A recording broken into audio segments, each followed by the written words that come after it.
Against the gods अर्थात देवताओं के विरुद्ध। अध्याय 491 से 495। नमस्कार, आप कहानी में खो जाएं उससे पहले चैनल को सब्सक्राइब करें और नोटिफिकेशन ऑन करें। धन्यवाद। देवताओं के विरुद्ध अध्याय 491 लघु गहन सिंदूक। आप ऑडियो बुक्स 108 देख रहे हैं। धोखेबाजों से सावधान रहें। अध्याय 491 लघु गहन सिंदूक। युन चे उत्तर की ओर चला गया, उस स्थान पर तेजी से दौड़ा जिसका उल्लेख जैस्मीन ने किया था। रास्ते में वह कई छोटे शहरों से गुजरा और स्वाभाविक रूप से उसकी मुलाकात कई मनुष्यों और राक्षसों से हुई, जिससे उसे और भी अधिक यकीन हो गया कि यह वास्तव में एक ऐसी दुनिया थी जहां मनुष्य और राक्षस सह अस्तित्व में थे। अधिक राक्षसों से मिलने के बाद युन चे ने जल्दी से सीख लिया कि उनकी आभा से यह कैसे बताया जाए कि कोई इंसान है या राक्षस। हालांकि मौजूद राक्षसों की संख्या मनुष्यों से कम नहीं थी, युन चे ने जो देखा वह मुख्य रूप से मानव रूप थे। आखिरकार असीमित ब्रह्मांड में मानव आकृति सबसे उत्तम रूप थी। मानव आकृतियों में शुद्ध मानव और राक्षस सभी सामान्य रूप से बातचीत करते थे। कम से कम युन चे ने जो देखा वहां जरा भी विभाजन नहीं था, और इसके अलावा उन्होंने जो विवाहित जोड़े देखे उनमें से कई मानव राक्षस जोड़े थे। जैसा कि अपेक्षित था, असीमित ब्रह्मांड में कुछ भी अकल्पनीय नहीं है। शायद ये कहना गलत नहीं होगा कि प्रत्येक दुनिया के भीतर अद्वितीय और अलग अलग अस्तित्व है। इस दुनिया के बारे में हर चीज निस्संदेह गहरे आकाश महाद्वीप के किसी भी व्यक्ति को चौंका देगी, और इसका विपरीत भी सत्य होना चाहिए। गहरे आकाश महाद्वीप में जहां राक्षस अत्यंत दुर्लभ अस्तित्व है जिन्हें सामान्य मनुष्यों द्वारा बहिष्कृत किया जाता है, क्या ये यहाँ के लोगों के लिए असामान्य होगा? युन चे, जो उड़ने से थक गया था, एक प्राचीन पेड़ पर बैठ गया और आहें भरने लगा। असीम ब्रह्मांड की जटिलता ऐसी चीज नहीं है जिसे आप समझ सके। इससे कोई फर्क नहीं पड़ता कि यह गहरा आकाश महाद्वीप है या ये दुनिया, वे असीम ब्रह्मांड के भीतर रेत का एक छोटा सा कण है जो किसी भी चीज का प्रतिनिधित्व करने में असमर्थ है।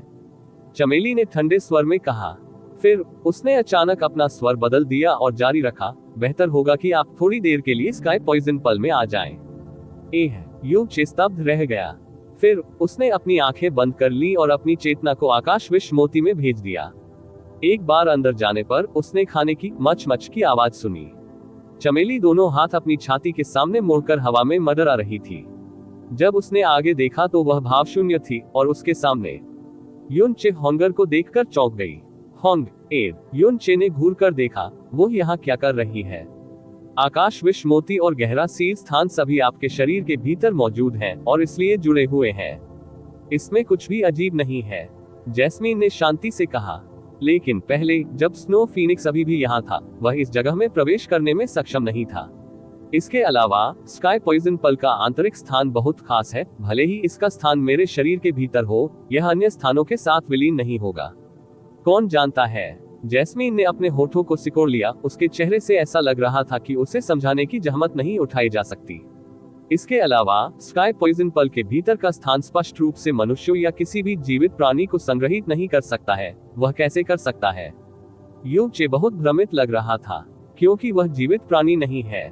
मैंने पहले ही समझाया था कि वह संभवतः पहले से ही विलुप्त हो चुकी दिव्य आत्मा है, या आप सोच सकते हैं कि वह सिर्फ एक तलवार है। चमेली ने ठंडे स्वर में कहा। तलवार? हाँ, वह सिर्फ एक तलवार है। आपको बस इसके बारे में इस तरह से सोचने की जरूरत है और सब कुछ समझ में आ जाएगा। इसके अलावा सच्चाई यह है, मूलतः ऐसा ही है। चमेली की निगाहें थोड़ी चंचल हो गईं और उसने चंचलता पूर्वक जारी रखा, अब इस सब के बारे में चिंता करने के बजाय, क्या तुम्हें ध्यान नहीं आ रहा कि वह क्या खा रही है? हागा बहुत ही अशोभनीय तरीके से जमीन पर बैठ गई। जब उसका मुंह मेहनती तरीके से चबा रहा था तो उसके गाल बहुत फूल गए, जिससे स्पष्ट काटने की आवाजें आ रही थी, जिससे ऐसा लग रहा था जैसे वह जेली बीन्स खा रही हो। खाना खत्म करने के बाद उसने तुरंत एक और टुकड़ा अपने मुंह में डाला। युन चे स्पष्ट रूप से देख सकती थी कि वह जो चीज खा रही थी वह गहरी बैंगनी चमक दे रही थी। बैंगनी चमक ने युन चे को इतना चौंका दिया कि वह लगभग घुटनों के बल बैठ गया।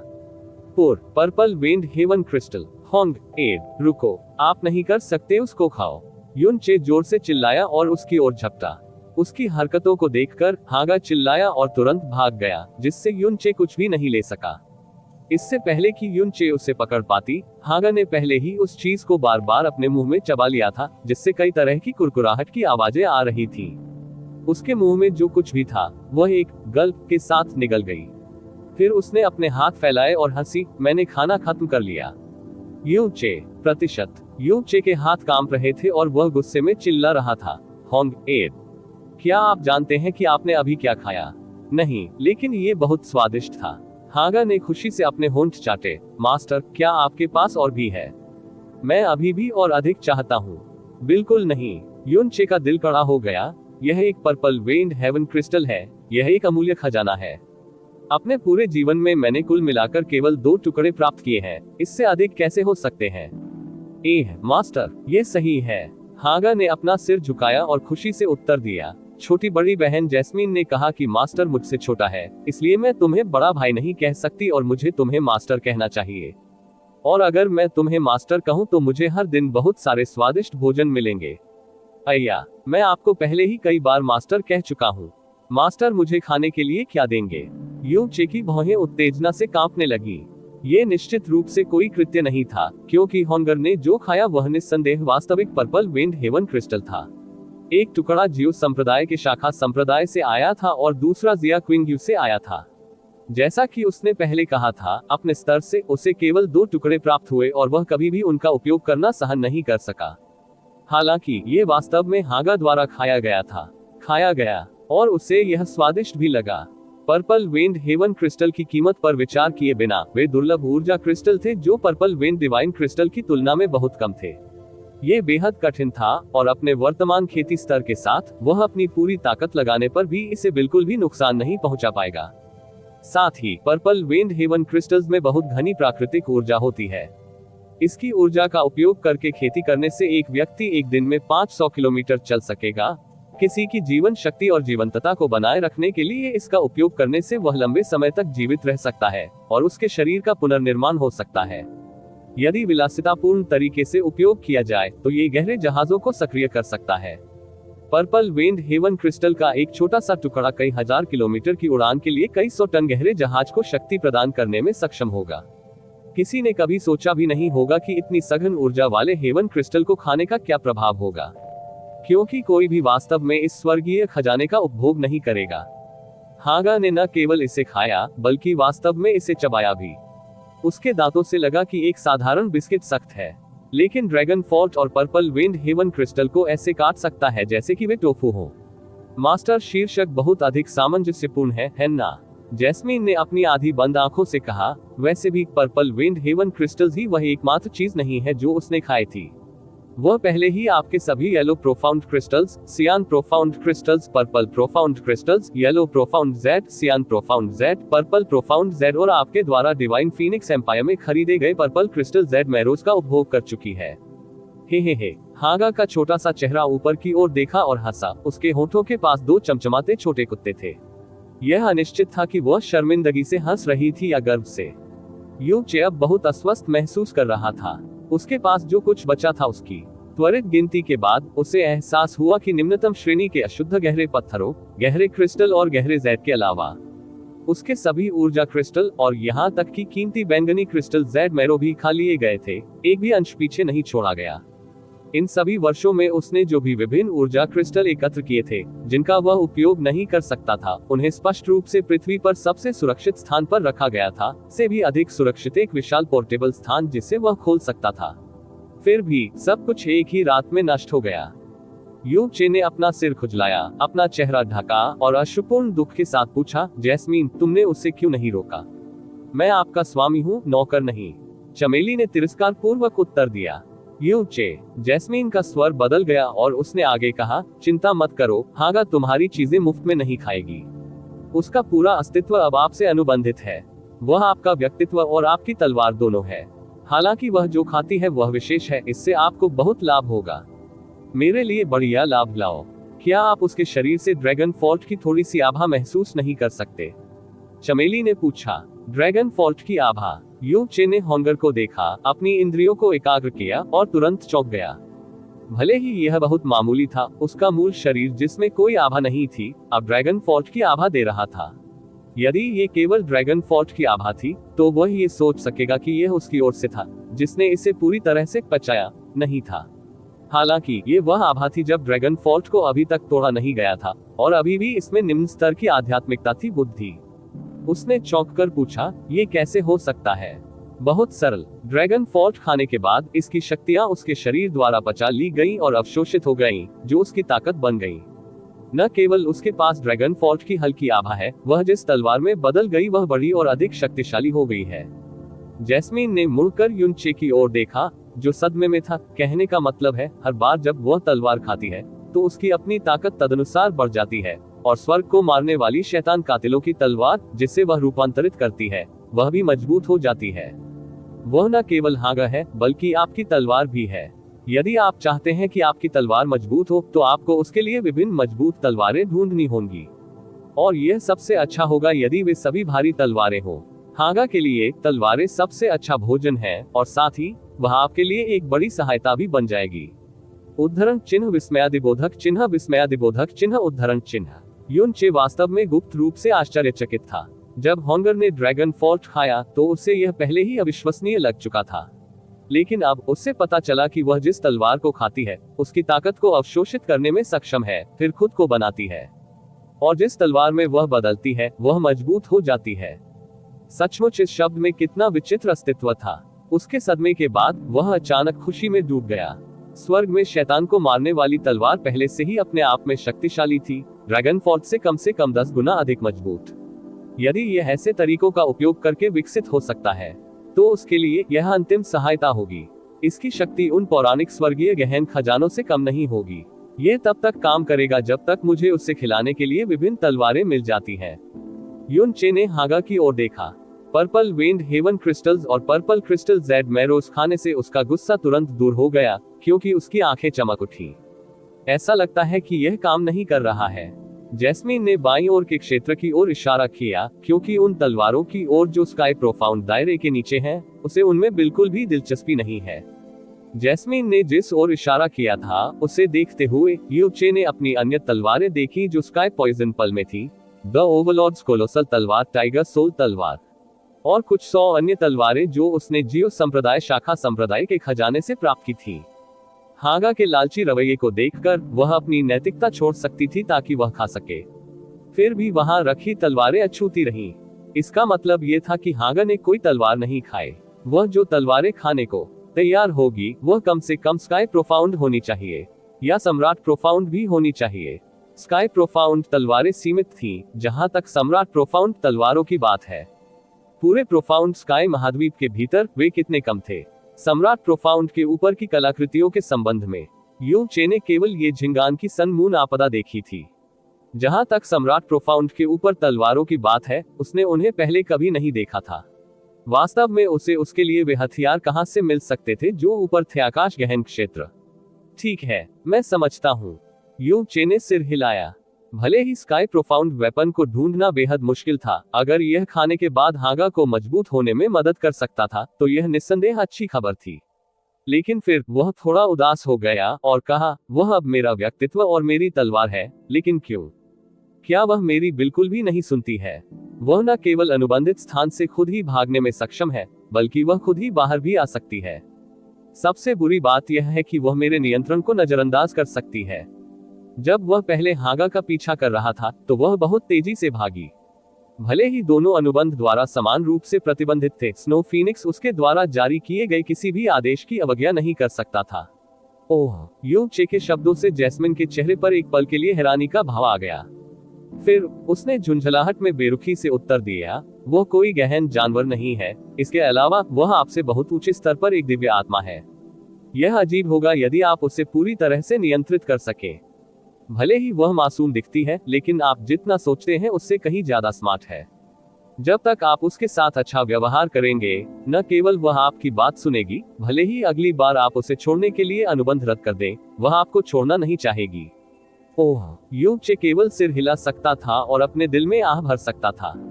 उसके साथ अच्छा व्यवहार करें। क्या इसका मतलब यह नहीं होगा कि मुझे उसे खुश करना होगा? लानत है, क्या मैं स्वामी हूँ या वह स्वामी है? फिर जो क्रिस्टल वह खाती है, क्या वे उसकी ताकत भी बढ़ाएंगे? यू चे ने पूछा। नहीं, जैस्मिन ने निर्णायक रूप से अपना सिर हिलाया, फिर हागा से कहा, हागा, अपने मालिक को गहरा जहाज दिखाओ। गहरा संदूक। हागा ने अपनी धुंधली लाल आंखों से पलकें झपकाई, इससे पहले कि उसकी आंखें चमक उठे। ओह, वह चीज। जैसे ही वह बोली, उसने अपना छोटा हाथ बढ़ाया और एक लाल चमक चमक उठी। तुरंत एक हथेली के आकार का गहरा लाल लघु गहरा संदूक उसके हाथ की हथेली में आ गया। देवताओं के विरुद्ध अध्याय 492 अन्याय देखना, व्यस्त रहना। आप ऑडियो बुक्स 108 देख रहे हैं। धोखेबाजों से सावधान रहें। अध्याय 492 अन्याय देखना, व्यस्त रहना। ये है हागा के हाथ में छोटा गहरा लाल संदूक युचे को एक अजीब परिचित एहसास दे रहा था। मैं भी नहीं जानता, मेरे पास यह अचानक ही आ गया है। मास्टर, क्या आप इसके साथ खेलना चाहेंगे? हागा ने युनचे को छोटा गहन संदूक भेंट किया। मास्टर शब्द असाधारण रूप से सहज निकले। युनचे को इस बात का अंदाजा नहीं था कि जैस्मिन ने होंगर को इस तरह से कैसे शिक्षित किया था। आप इसे पहचान नहीं सकते। ये वह आदिकालीन गहरा जहाज है जिसमें आप 2 वर्षों से फंसे हुए थे। चमेली ने कहा। क्या? युनचे की भौहें तन गईं, लेकिन जिस दिन हमने प्राइमर्डियल प्रोफाउंड आर्क में प्रवेश किया, उसी दिन मैंने आपको बताया था कि आर्क के आंतरिक भाग ने अपनी दुनिया बनाई थी, और यह आंतरिक दुनिया आर्क के बाहरी स्वरूप से बहुत बड़ी थी। हालांकि स्थिति की वास्तविकता जितना मैंने मूल रूप से निर्धारित किया था उससे कहीं अधिक अतिरंजित थी। इस गहन जहाज के अंदरूनी हिस्से में वास्तव में एक आंतरिक दुनिया है, लेकिन यह इच्छानुसार आकार भी बदल सकता है, और चाहे बाहरी रूप कितना भी बदल जाए, आंतरिक दुनिया पर जरा भी असर नहीं पड़ता है। जैस्मीन ने गंभीर अभिव्यक्ति के साथ हागा के हाथ में गहरे संदूक को देखा। प्रिमोर्डियल प्रोफाउंड आर्क के संबंध में प्रोफाउंड स्काई महाद्वीप में एक अफवाह फैल रही थी। जब भी दिव्य फीनिक्स साम्राज्य ने गहन प्राइमर्डियल आर्क की खोज की, उसके बाद एक अत्यंत उच्च श्रेणी के खजाने की उपस्थिति का संकेत मिला, और यह खजाना गहन जहाज के भीतर नहीं है, बल्कि वास्तव में प्राइमर्डियल गहरा जहाज ही होना चाहिए।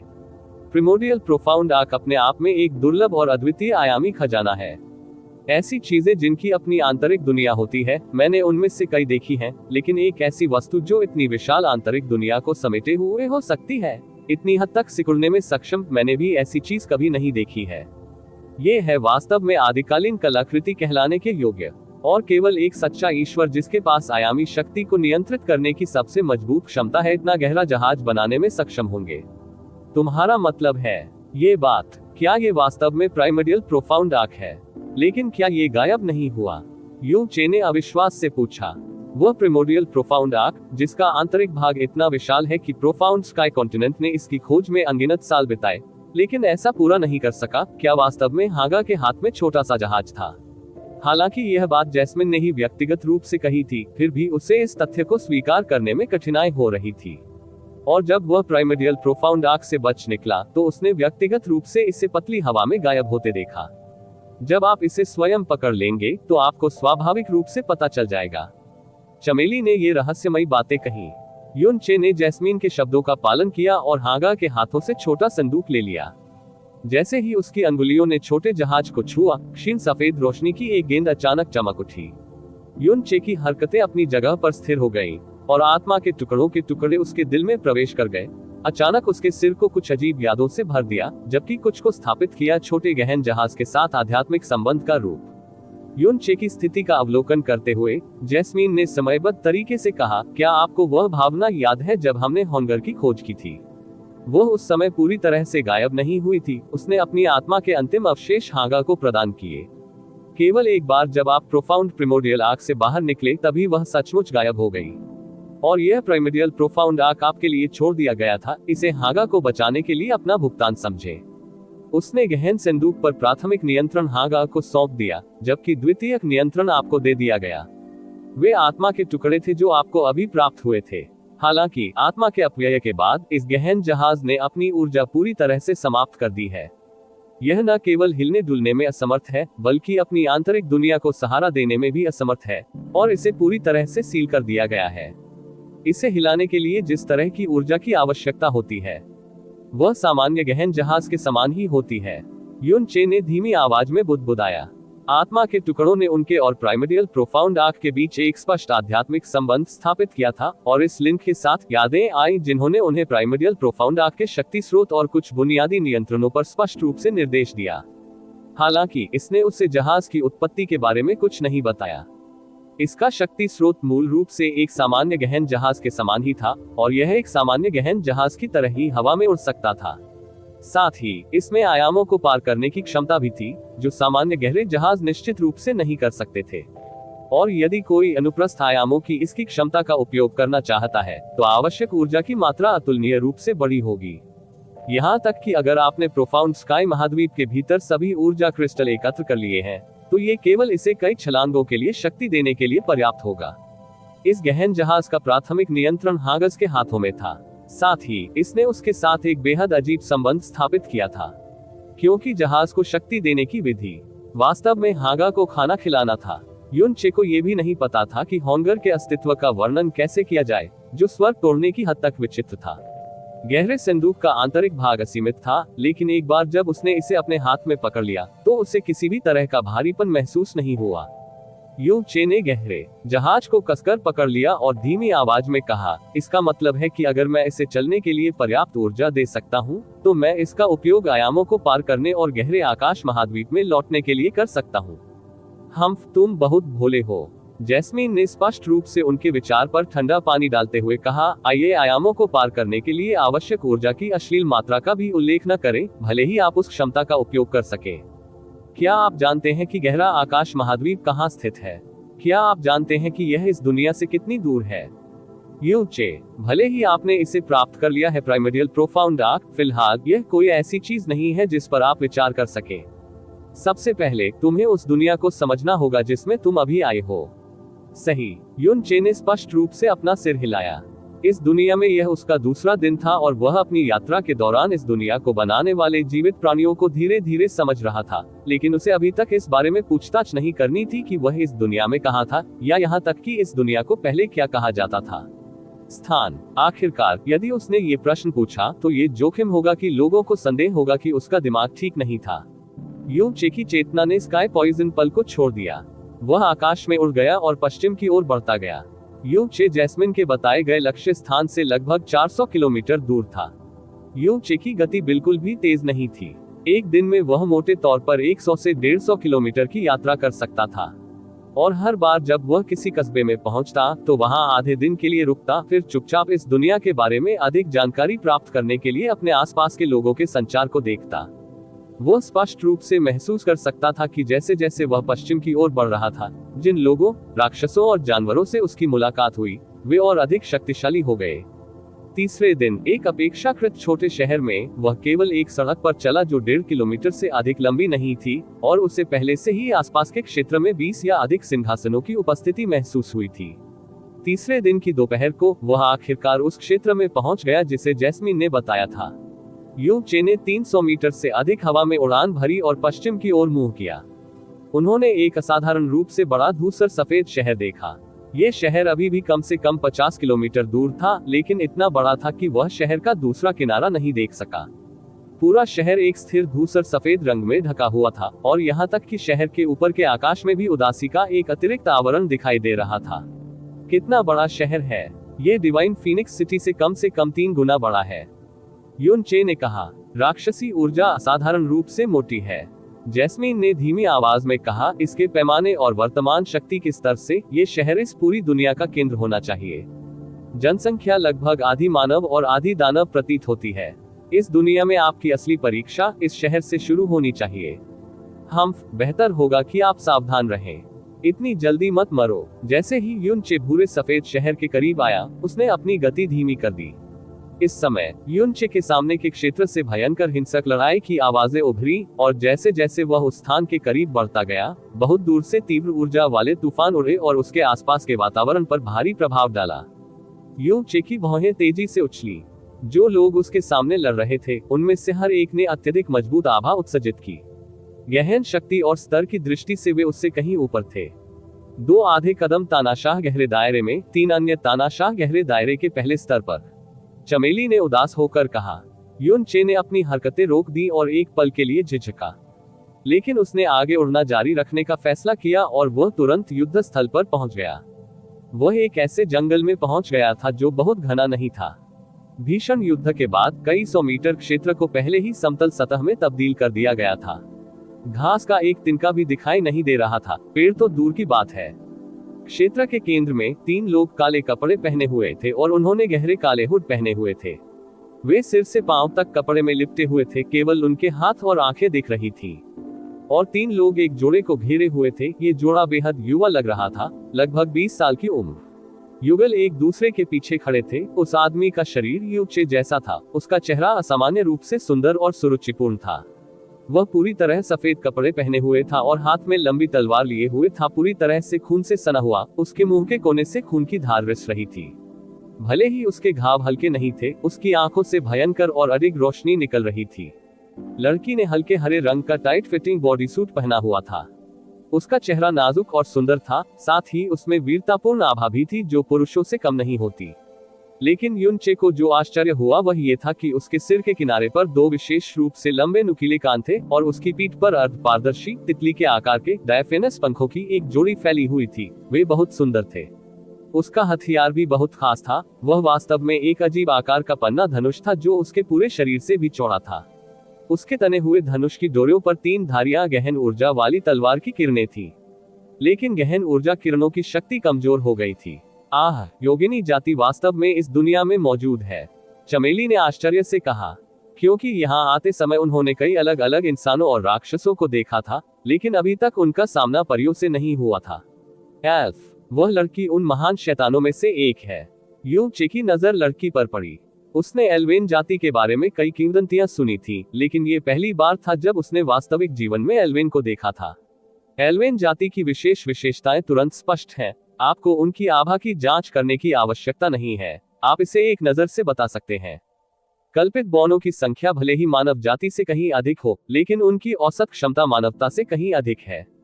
न केवल उन्हें मौलिक गहन ऊर्जा को अवशोषित करना आसान लगता है, बल्कि वे जन्मजात निशानेबाज हैं। धनुष उनके लिए सबसे उपयुक्त हथियार है।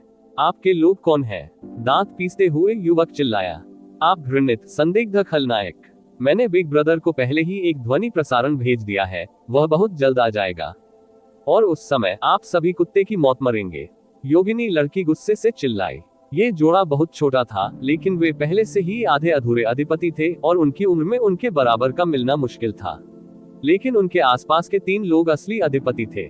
भले ही आधे कदम वाले अधिपति सच्चे अधिपतियों की तुलना में केवल आधा स्तर कम थे, ताकत में अंतर स्वर्ग और पृथ्वी जैसा था।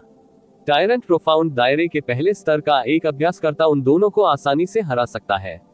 यदि वे संयुक्त सेनाएं भी हों, तो भी वह ऐसे 3 विरोधियों को हरा सकता था। जब उन्होंने योगिनी लड़की को 2 शब्दों बिग ब्रदर का जिक्र करते सुना, तो काले कपड़े पहने 3 लोगों की पुतलियां थोड़ी सिकुड़ गईं। वे जाहिर तौर पर इस बिग ब्रदर से बेहद डरते थे। लेकिन तुरंत बाद काले कपड़े पहने तिकड़ी के नेता ने बुरी तरह हंसते हुए कहा, आह, लेकिन ये बहुत बुरा है कि अगर वहां भी गया तो आखिरी बार तुम्हें जीवित नहीं देख पाएगा। हालांकि युवक, तुम आराम कर सकते हो, हम केवल इस लड़की की जिंदगी चाहते हैं, हम तुम्हें नहीं मारेंगे।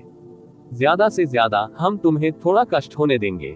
आपकी जान बख्शने के लिए हमें धन्यवाद दीजिए आपके प्रभु। हा हा हा हा। अगर तुम मेरी 7वीं बहन को मारना चाहते हो, तो तुम्हें पहले मेरी मृत लाश पर कदम रखना होगा। युवक ने जरा सी भी खुशी नहीं दिखाई और इसके बजाय जोर से दहाड़ने लगा। लेकिन जैसे ही ये शब्द गिरे, उसने भारी मात्रा में खून उगल दिया। 3 अधिपतियों के संयुक्त हमलों के तहत उसे बहुत पहले ही गंभीर आंतरिक चोटें लगी थी। इस समय युनचे को उनकी आध्यात्मिक अनुभूति का एहसास हुआ था। जैसे ही उन्होंने अचानक देखा कि कोई उनके पास आ रहा है, काले कपड़ों में तीनों के चेहरे ठंडे पड़ गए, जबकि युवक और योगिनी लड़की बहुत खुश थे। हालांकि एक बार उन्हें पता चल गया था कि जो व्यक्ति आ रहा था वह केवल स्काई प्रोफाउंड दायरे में था। काले कपड़े पहने लोग तिरस्कार पूर्वक हंसे और अपने गार्डों को पूरी तरह से निराश कर दिया। दंपत्ति की नई जगी आशा भी तेजी से और बेरहमी से खत्म हो गई। युनचे तब तक नीचे उतरा जब तक वह उनके सिर के ठीक ऊपर नहीं उड़ गया। काले कपड़े पहने 3 लोगों ने उस पर बिल्कुल भी ध्यान नहीं दिया। अधिपतियों के रूप में वे एक निम्न आकाश गहन क्षेत्र पर विचार करने की जहमत क्यों उठाएंगे? व्यवसाय। युनचे ने चुपचाप नीचे देखा और वह बिना रुके तेजी से उड़ गया। इस समय जैस्मीन ने कहा, क्या आप उनके मामलों में हस्तक्षेप नहीं करेंगे? रहने भी दो। युनचे ने अपना सिर हिलाया। जिन 2 लोगों को घेरा गया है वे मेरी उम्र के आसपास हैं, लेकिन वे पहले से ही आधे अधूरे अधिपति हैं। वे साधारण जन्म के नहीं हो सकते। और जो ताकतें उनका विरोध करती हैं, उनके पास उनसे निपटने के लिए 3 अधिपतियों को भेजने की क्षमता है। उस प्रकार की शक्ति को नजरअंदाज नहीं किया जाना चाहिए।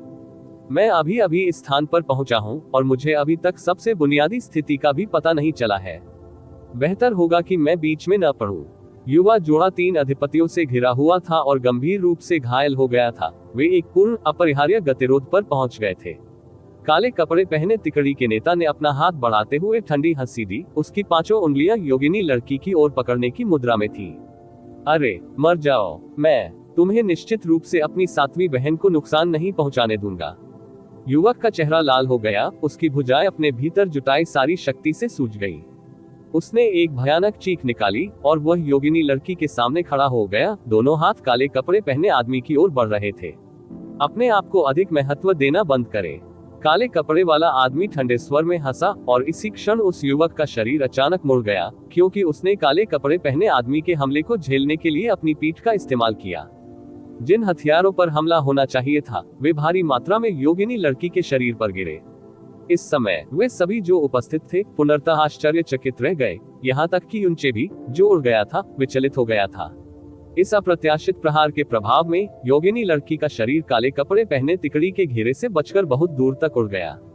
7वीं बहन, जल्दी करो और भागो। जैसे ही उसने अपनी सारी बची हुई ऊर्जा उन शब्दों को चिल्लाने में लगाई, उसकी पीठ पर पहले ही काले कपड़े पहने आदमी का हमला हो चुका था। उसका पूरा शरीर उड़ गया और उसकी पीठ पर मुट्ठी के आकार का एक खूनी छेद दिखाई दिया। ये युवा गुंडा मौत की तलाश में है। काले कपड़े पहने व्यक्ति ने झट से अपना हमला वापस ले लिया, लेकिन बची हुई ऊर्जा इस युवक की जान लेने के लिए पहले से ही पर्याप्त थी। उनका मिशन योगिनी लड़की को मारना था। यदि उन्होंने गलती से लड़के को भी मार डाला तो परिणाम बहुत कम हो जाएगा। धत्तेरी की, क्या आपको लगता है कि यह उसकी जान बचाने के लिए पर्याप्त है? कितना मूर्खतापूर्ण भोलापन है। अन्य 2 काले कपड़े पहने हुए आदमी एक ही समय में उड़ गए, योगिनी लड़की पर हमला किया जो महान पक्षियों की एक जोड़ी की तरह 30 मीटर से अधिक दूर उड़ गई थी। लेकिन उन्हें पीछा करने की भी जरूरत नहीं पड़ी, क्योंकि योगिनी लड़की दौड़ती हुई वापस आ गई। उसने खून से लथपथ जमीन पर गिरे युवक को देखते ही अपना हथियार फेंक दिया था। उसकी आंखें आंसुओं से भर गईं और वह हृदय विदारक स्वर में बोली, भाई यू, मैं भागूंगा नहीं। अगर तुम्हें मरना ही है तो हम साथ मर सकते हैं। 7वीं बहन, जमीन पर लेटे हुए लड़के को अपना सिर उठाने में कठिनाई हो रही थी, क्योंकि उसने कमजोर आवाज में ये शब्द कहे थे। युनचे का शरीर अकड़ गया और बिजली की तरह वह तेजी से पीछे की ओर भागा। धिक्कार है, इस तरह का दृश्य कुछ ऐसा है जिसे मैं देखना बर्दाश्त नहीं कर सकता। और इसके अलावा उस बच्चे का नाम भी युन है। हम कई युग पहले भी रिश्तेदार रहे होंगे। मैं उससे बचाने जा रहा हूँ। देवताओं के विरुद्ध अध्याय 493। तो ये पता चला कि मैं पहले से ही इतना शक्तिशाली हूँ। आप ऑडियो बुक्स 108 देख रहे हैं। धोखेबाजों से सावधान रहें। अध्याय 493। तो ये पता चला कि मैं पहले से ही इतना शक्तिशाली हूँ। युनचे अचानक पीछे चला गया, सीधे 5 के ऊपर हवा में। उसने अपने दोनों हाथ बाहर निकाले और 3 फीनिक्स ब्रेक्स काले कपड़े पहने तिकड़ी की ओर उड़ गए। ये युवा गुंडा मौत की तलाश में है। जब युनचे पहले वहां से गुजरा था तो उन्होंने उस पर बिल्कुल ध्यान नहीं दिया। एक अधिपति के लिए स्काई प्रोफाउंड को कुचलना एक चींटी को कुचलने के समान सरल था। उन्हें उम्मीद नहीं थी कि स्काई प्रोफाउंड पंख वास्तव में वापस आएगा और विस्तार करेगा उसके हाथ उनकी ओर। काले कपड़े पहने तिकड़ी की आंखों में अत्यधिक तिरस्कार की झलक दिखाई दी और उन्होंने आग की 3 धमाकों पर आंखें मूंद ली, रोकने के लिए एक भी हरकत नहीं की। स्काई प्रोफाउंड में एक अभ्यासी की आग दायरे उनके सिर के एक बाल को भी नुकसान नहीं पहुंचा सके। लेकिन अचानक 10 मीटर दूर से लाल रंग की लौ उनके शरीर पर गिर रही थी। इसकी गति उनकी अपेक्षाओं से कहीं अधिक थी। जैसे जैसे आग की लपटें करीब आ रही थी, उन्हें भयावह गर्मी के साथ साथ एक बेहद खतरनाक आभा का एहसास हो रहा था, जिससे उनके दिल अचानक से कसने लगे। काले कपड़े पहने तिकड़ी ने योगिनी लड़की पर अपना हमला रोक दिया, क्योंकि वे तेज गति से घूम रहे थे, आग की बढ़ती लपटों को झेलने के लिए अपने हाथ बढ़ा रहे थे। लेकिन जैसे ही उनकी हथेलियां आग की लपटों के संपर्क में आई, उनके शरीर कांपने लगे, क्योंकि उनके आंतरिक अंग अस्त व्यस्त हो गए। वे स्तब्ध रहने का जोखिम नहीं उठा सकते थे। उन्होंने अपने हाथ बाहर की ओर बढ़ा दिए और प्रहार का विरोध करने के लिए अपनी पूरी ताकत लगा दी। 3 विस्फोट हवा में गूंज उठे और आग की लपटें दूर दूर तक उड़ गईं। लेकिन साथ ही काले कपड़े पहने तिकड़ी को कई कदम पीछे हटने के लिए मजबूर होना पड़ा, क्योंकि उनकी बाहें सुन्न हो गई थी और उनके शरीर कांप रहे थे। तीनों में से सबसे कमजोर की दोनों हथेलियां जलकर काली पड़ गई थीं। आप कौन हैं? काले कपड़े पहने आदमी ने कठोरता से कहा। हालांकि उसकी आवाज कठोर थी, उसकी आंखें गहरे भय से भरी हुई थीं, और वह जो चिल्लाता था वह केवल भयंकर लगता था। वह युनचे के शरीर से केवल स्काई प्रोफाउंड दायरे की आभा महसूस कर सकता था, लेकिन उसके जले हुए हाथ और उसकी बाहों में सुन्नता झूठ नहीं थी। इसके अलावा इस व्यक्ति ने एक ही समय में उनमें से 3 पर हमला किया था। युनचे हवा में चलते हुए इत्मीनान से अपने दर्शकों की ओर देखते हुए आगे बढ़ा। वह ठंडे स्वर में हंसा, 3 आलीशान अधिपति वास्तव में 2 कनिष्ठों को धमकाने के लिए एक साथ आएंगे, और ऐसा करते समय वे अपनी उपस्थिति भी छिपाएंगे। निस्संदेह तूने अपने पुरखाओं का मान बढ़ाया है। यार प्लीज तुम्हें जाना ही होगा। जमीन पर लेटा हुआ वह युवक, जिसकी आभा असाधारण रूप से कमजोर थी, उसने अपना सिर उठाया और अपनी सबसे ऊंची आवाज में चिल्लाया, मदद के लिए हमारी ओर अपना हाथ बढ़ाने के लिए धन्यवाद। लेकिन यह मामला आपकी चिंता का विषय नहीं है। कृपया आपको अब जाना होगा। हालांकि उसने आग की 3 स्तंभों को देखा, लेकिन जिन लोगों ने आग को सहन किया वे काले कपड़े पहने तिकड़ी थे। वह स्वाभाविक रूप से उस शर्मिंदगी से अनजान था जो उन 3 लपटों के नीचे 3 लोगों को झेलनी पड़ी थी। उनकी नजर में एक एकल स्काई प्रोफाउंड दायरे ने 3 अधिपतियों को नाराज कर दिया था। यह मौत को दावत देने से अलग नहीं था। उसकी और योगिनी लड़की की आज मौत तय थी और किसी निर्दोष को फंसाने की कोई जरूरत नहीं थी। युनचे ने उस पर एक नजर डाली, लेकिन कोई जवाब नहीं दिया। ये व्यक्ति, जिसका नाम भी युन था, जाहिर तौर पर बेहद अच्छा व्यक्तित्व वाला था। भले ही वह मृत्यु के कगार पर था, फिर भी वह दूसरों के बारे में सोच रहा था। इससे कम से कम उसके लिए एक व्यस्त व्यक्ति बनना और उन्हें बचाना सार्थक हो गया था। अरे पंक, मैं तुम्हें सलाह दूंगा कि तुम इससे दूर रहो। हस्तक्षेप करने वाले लोगों का जीवन अक्सर छोटा होता है। बाईं ओर काले कपड़े पहने व्यक्ति ने गहरी आवाज में कहा। हम युवा लोग अक्सर गर्म खून वाले और उतावले होते हैं और वहां हस्तक्षेप करना पसंद करते हैं जहां उनका कोई संबंध नहीं है। ये समझ में आता है, लेकिन इस दुनिया में ऐसे कई मामले हैं जिनमें हस्तक्षेप करने की आपकी क्षमता नहीं है। बीच में काले कपड़े पहने आदमी ने उसी गहरी और धीमी आवाज में कहा। उनकी आवाजें कर्कश लग रही थी और यह स्पष्ट था कि वे नकली आवाज का इस्तेमाल कर रहे थे ताकि लोग उनकी मूल आवाज को न पहचान सके। यदि आप अभी छोड़ो, जो कुछ हुआ उसे हम कुछ भी नहीं मानेंगे और शायद हम दोस्त भी बन सकते हैं। हालांकि यदि आप सराहना नहीं करते हैं, यदि आप हमारी योजनाओं को एक बार और खराब करते हैं, तो आप परिणामों के लिए हमें दोषी नहीं ठहरा सकते। एक बार जब काले कपड़े पहने व्यक्ति ने अपनी बात कही तो जमीन पर लेटा हुआ युवक अवाक रह गया, क्योंकि भले ही वह आदमी कठोर लग रहा था, वे एकमात्र स्काई प्रोफाउंड के खिलाफ 3 अधिपति थे जिन्होंने उनके कार्यों में बाधा डाली थी। फिर भी यहाँ वे दूसरे पक्ष को डराने के लिए शब्दों का उपयोग करने की कोशिश कर रहे थे, न कि उसे पूरी तरह से खत्म करने की। और भले ही उनकी आवाजें कठोर थीं, लेकिन इस्तेमाल किए गए शब्द बिल्कुल भी उग्र नहीं थे। यहाँ तक कि यदि आप हमारी दयालुता की सराहना नहीं करते हैं, वाक्यांश भी पूरी तरह से व्यक्त नहीं किया गया था। यह ऐसा था जैसे वे वास्तव में इस युवक से डरते थे।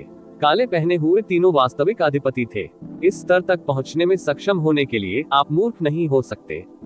भले ही युनचे की आभा एक स्काई प्रोफाउंड प्रैक्टिशनर की थी, लेकिन पिछले अग्नि हमले ने उनके दिलों को सदमे से भर दिया था और उनके अधिपतियों के रूप में अपनी स्थिति की घोषणा करने के बावजूद उसने फिर भी उन पर हमला करने का साहस किया। ये बिल्कुल असामान्य था। अरे लेकिन ये बहुत बुरा है कि मैं आज अच्छा महसूस कर रहा हूँ। तो इस मामले में मैं निश्चित रूप से हस्तक्षेप करने जा रहा हूँ। युनचे ने अपनी बाहों को अपनी छाती पर रख लिया और हंसी की एक छोटी सी आवाज निकाली, लेकिन मैं हमेशा एक दयालु व्यक्ति रहा हूँ। हत्या के कृत्य के संबंध में मैं हमेशा अनिच्छुक रहा हूँ, इसलिए या तो तुम तीनों अभी चले जाओ या मैं तुम्हें नरक के राजा से मिलने के लिए भेज दूंगा। युनचे के शब्द अत्यधिक अहंकारी थे। चूंकि उसने पहले ही अपनी चाल चल दी थी और इन दोनों को बचाने का फैसला कर लिया था, इसलिए उसका भाग्य इन 3 लोगों और उनके पीछे छिपी शक्ति को नाराज करने के लिए था। चूंकि यह परिवर्तनीय था, इसलिए वह उन्हें और भी अधिक अपमानित कर सकता था। काले कपड़े पहने 3 लोगों की निगाहें डूब गईं और बीच में एक व्यक्ति आगे बढ़ गया और उदास आवाज में बोला, ऐसा लगता है कि भले ही हम आपको सम्मान दिखाते हैं, फिर भी आप इतनी बेशर्मी से काम करते हैं। हालांकि हमने तुम्हें बंधन से मुक्त करने की कोशिश की, फिर भी तुम जानबूझकर मौत को चुनौती देना चाहते हो। अगर ऐसा है तो ये डैडी तुम्हें भी मार डालेगा। जैसे ही उसकी आवाज गिरी, काले कपड़े वाला आदमी आकाश में उड़ गया। उसी समय उसके हाथ में 8 फुट लंबा एक गहरा काला लोहे का भाला दिखाई दिया। ये भाला केवल एक पृथ्वी गहन हथियार था। एक अधिपति के रूप में उसका निजी हथियार स्वाभाविक रूप से केवल पृथ्वी का गहरा हथियार नहीं होगा। ये स्पष्ट था कि काले कपड़े पहने वह व्यक्ति अपनी पहचान का कोई भी निशान उजागर नहीं करना चाहता था। जिसमें हथियार भी शामिल थे। ये कि काले कपड़े पहने आदमी ने तुरंत अपने हथियार का इस्तेमाल किया, ये दर्शाता है कि उसके मन में युनचे के प्रति डर था। उसका काला भाला आगे बढ़ा और एक धीमी चीख के साथ ऊर्जा का एक हिंसक विस्फोट हुआ जो युनचे की गर्दन की ओर बह गया। ध्यान रहे, अपने ही खून से लथपथ पड़े युवक ने काले कपड़े पहने आदमी को हरकत करते देखा और वह सदमे में चिल्लाया। काले कपड़े पहने आदमी के हमले का सामना करते हुए युनचे के चेहरे पर एक अजीब अभिव्यक्ति प्रकट हुई। यह आश्चर्य या भ्रम की अभिव्यक्ति लग रही थी, क्योंकि उसने लगातार अपने हाथ फैलाए और भाले के शरीर को पकड़ने की कोशिश की जो उसकी ओर बढ़ रहा था। उसे मृत्यु को प्रणाम। काले कपड़े पहने व्यक्ति ने देखा कि युनचे चकमा देने की कोशिश नहीं कर रहा था और उसने कोई हथियार नहीं बुलाया। वह प्रहार को रोकने के लिए सही मुद्रा में भी नहीं था। इसके बजाय वह अपने हथियार प्राप्त करने के लिए अपने नंगे हाथों का उपयोग करने की कोशिश कर रहा था और युनचे की हरकतें असाधारण रूप से उदासीन लग रही थी।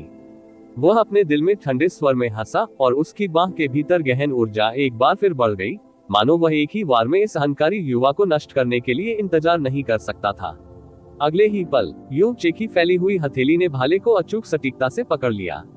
अचानक अतुलनीय रूप से प्रचंड गहन ऊर्जा तरंग एक असीम पहाड़ी दीवार से मिलती हुई प्रतीत हुई और तुरंत शून्य में गायब हो गई। जो कुछ बचा था वह ऊर्जा की एक कमजोर लहर थी जिसने युनचे के बालों को झकझोर दिया था। काले कपड़े पहने आदमी के आश्चर्य की अभिव्यक्ति की प्रतीक्षा किए बिना युनचे की हथेली हल्के से पलटी और हल्के नाजुक स्पर्श के साथ उसने उस आदमी से भाला चुरा लिया। एक बार फिर उसकी हथेली पलटी और उसकी बांह के एक झटके के साथ भाला तीव्रता से उसकी कमर की ओर चला गया। काले कपड़े पहने आदमी टकराना। जिस रास्ते पर भाला चला उस पर एक विकृत स्थानिक लहर स्पष्ट रूप से दिखाई दी। एक क्षण में भाला टूट गया। एक आधा युनचे के हाथों में रहा, दूसरा आधा काले उल्का की तरह बाहर निकल गया और कोई नहीं जानता था कि वह कितनी दूर तक उड़ गया। वहीं दूसरी चीज जो टूटी थी वो थी काले कपड़े पहने आदमी का शरीर। जैसे ही काला भाला उसके शरीर पर गिरा, उसका शरीर सचमुच आधा टूट गया, दो टुकड़ों में टूट गया। दोनों टुकड़े उड़ गए और दो अलग अलग स्थानों पर जा गिरे। थंप। जब काले कपड़े पहने हुए आदमी के शरीर के दो हिस्से गिरे तो कटे हुए हिस्सों से ताजे खून के दो फव्वारे फूट पड़े। काले कपड़े पहने उस व्यक्ति की आंखें अभी भी चौड़ी थीं और उसकी अभिव्यक्ति अंतहीन भय, सदमे और अविश्वास से भरी हुई थी। उसकी मौत की दृष्टि अभी भी युनचे पर टिकी हुई थी। उसके मुंह से सदमे के कारण कर्कश आवाज में तुम निकल रहा था। इसके बाद उसने हिलना डुलना बंद कर दिया। भले ही वह एक अधिपति था, अगर उसका शरीर आधा टूट गया होता तो उसके बचने का कोई रास्ता नहीं था। युनचे का हाथ बढ़ाना, उसकी रक्षात्मक ताकत, उसका भाला चुराना और उसका जवाबी हमला, ये सब एक चिंगारी की तरह एक पल में घटित हुआ।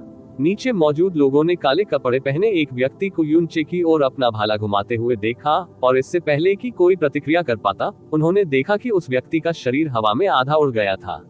नीचे के चारों लोग स्तब्ध होकर निर्जीव हो गए और किसी ने भी सांस नहीं ली। चारों लोगों को विश्वास ही नहीं हो रहा था कि उनकी आंखों के सामने क्या हुआ था। ये बस एक पल था, एक पल।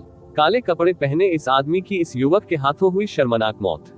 उसने उस भाले का उपयोग किया जिसे उसने तुरंत प्रतिद्वंद्वी से छीन लिया था। वह पृथ्वी गहरा भाला, एक अधिपति के शरीर को आधा करने के लिए। वह एक वास्तविक अधिपति था, एक अद्वितीय बलशाली प्राणी जिसका शरीर पत्थर से भी 100 गुना अधिक कठोर था। युनचे, जो अभी भी हवा में था, ने अपने हाथ में टूटे हुए भाले को देखा और वह खुद भी अवाक रह गया। पूरे 2 वर्षों तक प्राइमर्डियल प्रोफाउंड आर्क के भीतर स्थानिक अशांति को सहन करने के बाद, किसी भी शोधक से भी अधिक उग्र तापमान से गुजरने के बाद, उनके शरीर और उनकी गहन ऊर्जा को एक विस्फोटक बढ़ावा मिला। वह आश्वस्त था कि उसकी वर्तमान ताकत प्राइमर्डियल प्रोफाउंड आर्क में प्रवेश करने से पहले की ताकत से कहीं अधिक थी, लेकिन वह वास्तव में नहीं जानता था कि वह वास्तव में कितना मजबूत हो गया था। क्योंकि पिछले 2 वर्षों में केवल जैस्मीन ही उसके साथ थी और उसने किसी से हाथ नहीं मिलाया था, इसलिए वह अपनी वर्तमान ताकत के स्तर का पता नहीं लगा सका। लेकिन अभी जब उसने 3 अधिपतियों का सामना किया तो उसे बिल्कुल भी दबाव महसूस नहीं हुआ। इससे उसे पहले ही बहुत आश्चर्य हुआ। एक अधिपति के हमले का सामना करते हुए उसकी अभिव्यक्ति शिथिल थी, लेकिन वास्तव में उसका दिल सावधानी से भरा हुआ था। आखिरकार प्राइमर्डियल प्रोफाउंड आर्क में प्रवेश करने से पहले एक अधिपति उसके लिए एक अजेय अस्तित्व था। इसलिए जब उसने भाले से अपना जवाबी हमला किया तो उसने अपनी 90% शक्ति का उपयोग कर लिया था। उल्लेख करने की आवश्यकता नहीं है, उसने दुष्ट परमेश्वर का कोई भी द्वार नहीं खोला था। उसने स्वाभाविक रूप से ये भी नहीं सोचा था कि बर्निंग हॉट की स्थिति में प्रवेश किए बिना उसने जो जवाबी हमला किया वह वास्तव में एक अधिपति के शरीर को आधा कर सकता है। भले ही ये केवल एक स्तर का अधिपति था, यह अभी भी एक वास्तविक तानाशाह गहरा व्यक्ति था। तो मेरी ताकत वास्तव में इतनी बढ़ गई है।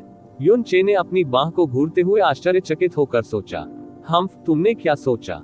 जैस्मीन ने तिरस्कार पूर्वक कहा, आपने अपने ड्रैगन भगवान की रक्तरेखा को 10 गुना मोटा कर दिया और आप बुद्ध के महान मार्ग के चौथे चरण में पहुंच गए। क्या आपको लगता है कि यह सब मनोरंजन के लिए है? यदि आपने पुर्गेटरी का द्वार खोल दिया होता तो आपकी ताकत 10 गुना बढ़ जाती और आपके आखिरी हमले से उस व्यक्ति के शरीर की एक भी हड्डी बरकरार नहीं रहती। यू चे, तो ये पता चला कि मैं हूँ पहले से ही इतना शक्तिशाली। धिक्कार है। मैंने सोचा कि उनसे दबाव की जो कमी मुझे महसूस हुई वह मेरी गलतफहमी थी।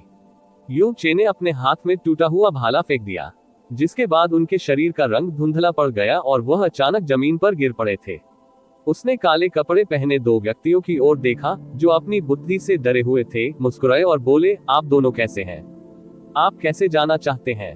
आप बाईं ओर वाला व्यक्ति कई कदम पीछे चला गया। दोनों पैर कांप रहे थे और जब वह बोलता था तो उसके दांत जोर जोर से बजने लगते थे, जिससे उसके लिए अपना वाक्य पूरा करना भी मुश्किल हो जाता था।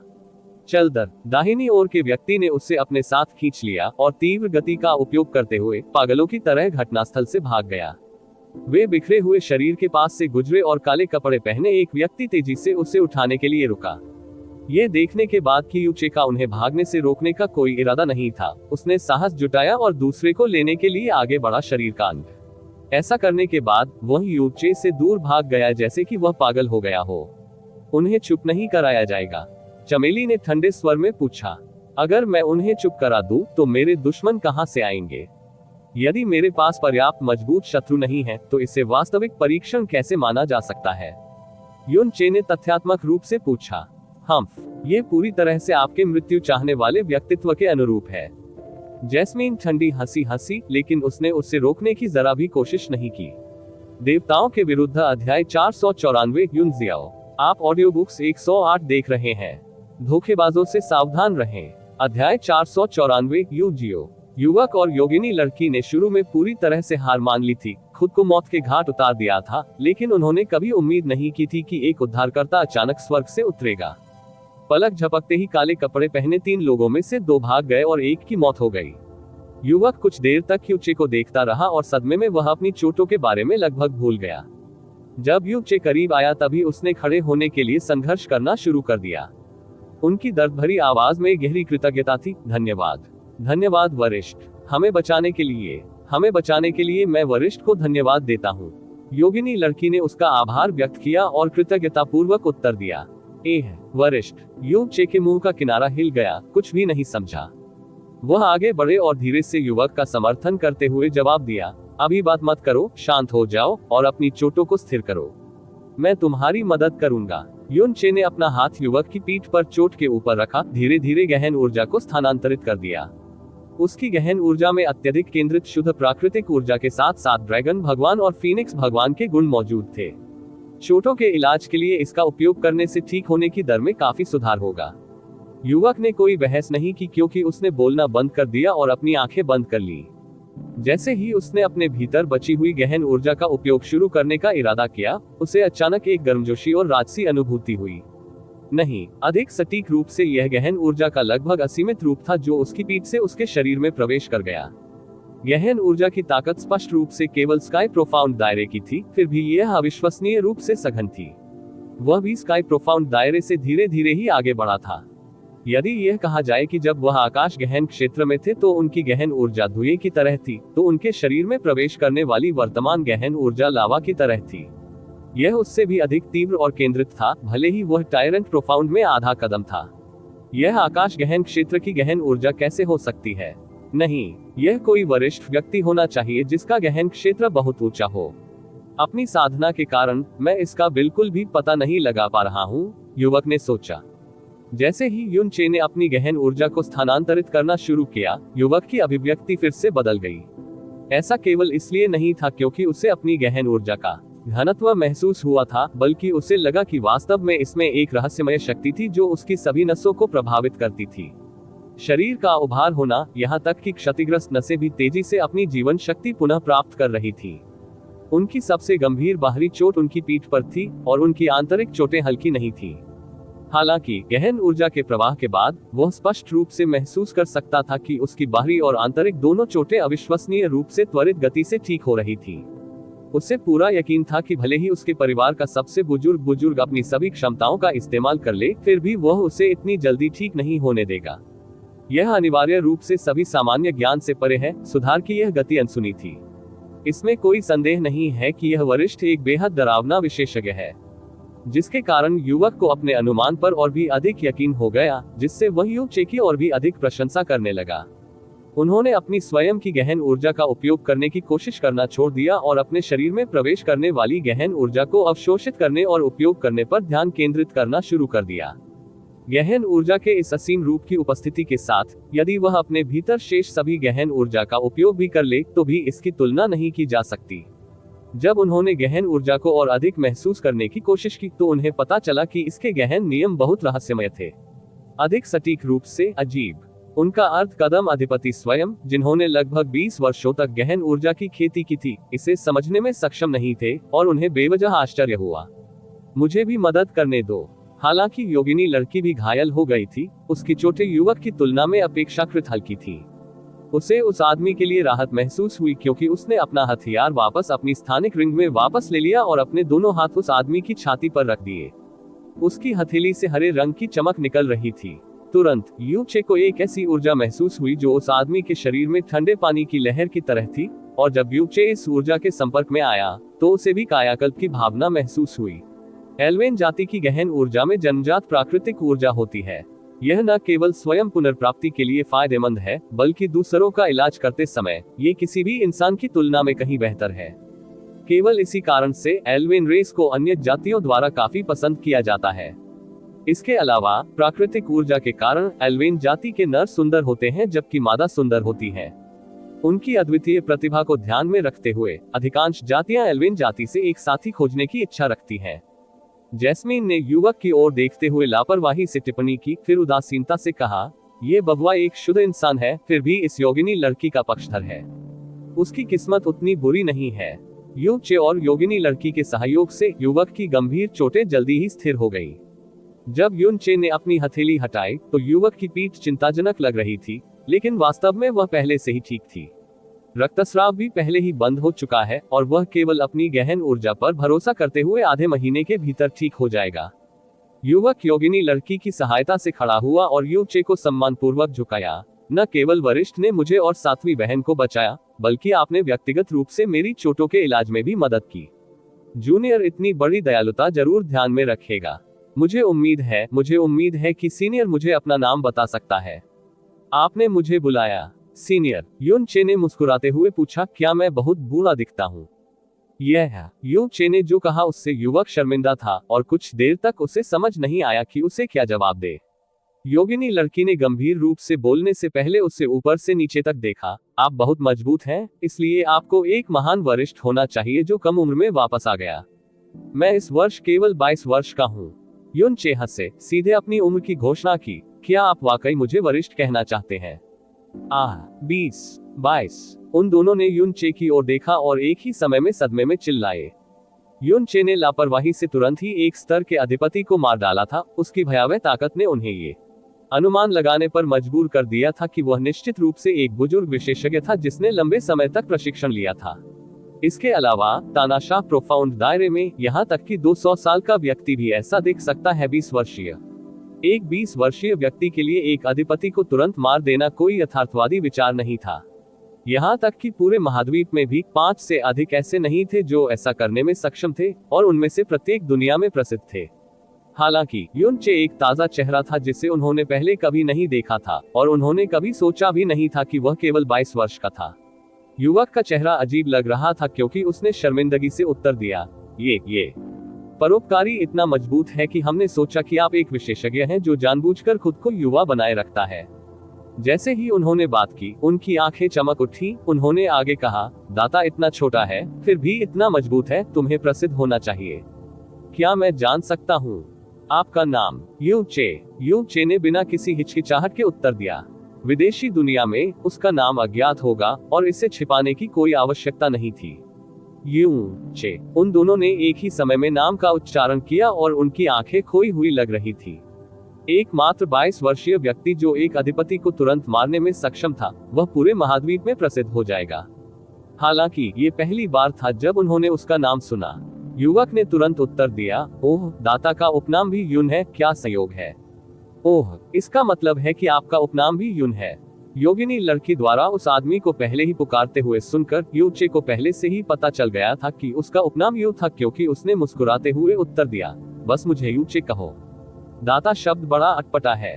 ठीक है, मैं आप दोनों को कैसे संबोधित करूं? युवक ने झट से उत्तर दिया, ठीक है, तो अब से मैं तुम्हें बिग ब्रदर यू कहूंगा। मेरा उपनाम यून है और मेरा नाम है। जैसे ही वह अपना नाम बताने ही वाला था, उसके बगल की योगिनी लड़की ने उसे खींच लिया, भाई यू। युवक ने अपना सिर हिलाया और गंभीरता से उत्तर दिया, सातवीं बहन, वह हमारा हितैषी है। यदि वह न होता तो हम यही मर गए होते। ये सिर्फ एक नाम है, हमें इसे अपने दाता से क्यों छिपाना है। मेरा नाम यून जियाओ है, 21 साल और 10 महीने का, बिग ब्रदर यून से कुछ महीने छोटा। यह सातवीं बहन है जो मुझसे 2 साल छोटी है। बड़े भाई यू तो मुझे सातवीं बहन कह सकते हैं। योगिनी लड़की ने धीरे से सिर हिलाया, उसका व्यवहार थोड़ा अजीब लग रहा था। मेरा नाम एक कौर है। मुझे डर है कि बिग ब्रदर यू हंसेंगे और यह नहीं कहेंगे, कृपया मुझे केवल सातवीं बहन कहकर बुलाएं। एमेन। यू चे ने सिर हिलाया।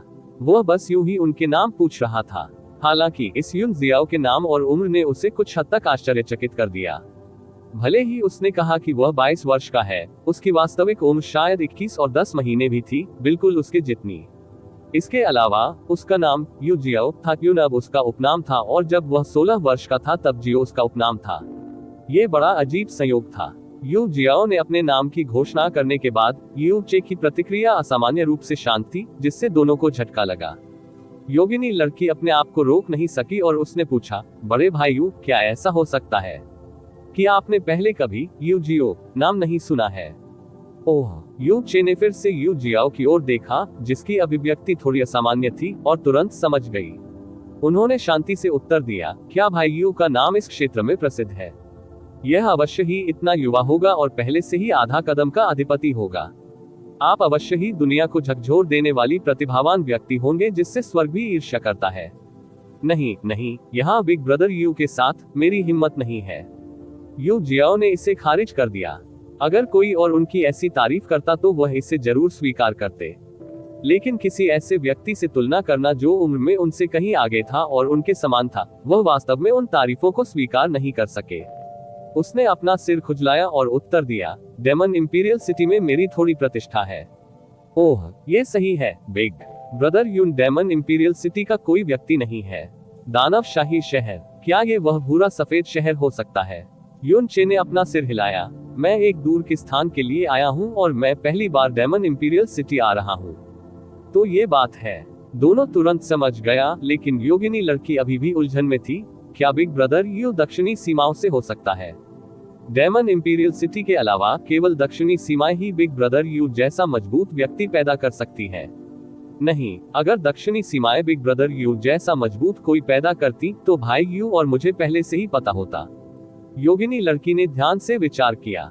ये स्पष्ट था कि वह ये बताने में असमर्थ थी कि वह एक ऐसा व्यक्ति था जिसकी शक्ल और नाम अपरिचित था, फिर भी उसमें 22 साल की उम्र में एक अधिपति को तुरंत मारने की ताकत थी।